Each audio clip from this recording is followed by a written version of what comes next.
D'abord, on prend la direction de Ouagadougou. Nous attend notre correspondante Fanny Noharo. Fanny, quelles sont les réactions au Burkina Faso après ce putsch? Eh bien, les réactions populaires, hein, personne n'est surpris. Quand j'ai pu échanger avec quelques Burkinabés à l'issue des déclarations des militaires, la plupart ne sont pas inquiets, hein, de ce coup d'État.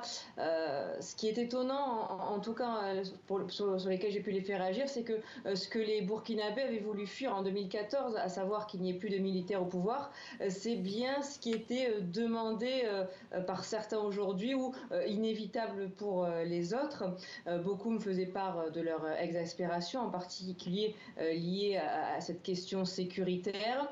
Donc aujourd'hui, ils disent observer, laisser le temps aux militaires de mettre en œuvre leur programme, de le découvrir, tout en gardant malgré tout un œil là-dessus, évidemment. Et Fanny, quelles sont les dernières informations dont vous disposez sur ce putsch, sur le président Kaboré par exemple? Où est-il? Comment va-t-il?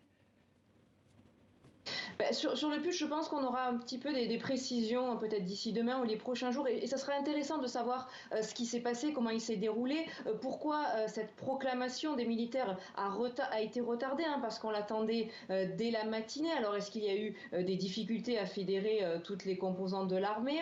Le choix de Paul-Henri Sadaogo Damiba, est-ce que c'est une volonté personnelle? Est-ce que c'est la troupe qui l'a poussé devant? Quel sort pour certains prisonniers militaires, hein, qui sont d'ailleurs proches de l'actuel homme fort du Burkina Faso. Et puis surtout, comme vous le disiez, où se trouve Roch-Marc Christian Kaboré, puisque dans leur déclaration, les militaires ont dit avoir arrêté des personnes et les détenir dans un lieu sûr, dans le respect de leur dignité, je cite. Alors, ils ne citent pas directement Roch-Marc Christian Kaboré, mais on suppose fortement qu'il en fasse partie. Et donc, voilà, quel avenir pour lui? On se pose la Fanny question. Noharo en direct de Ouagadougou. Merci pour toutes ces précisions.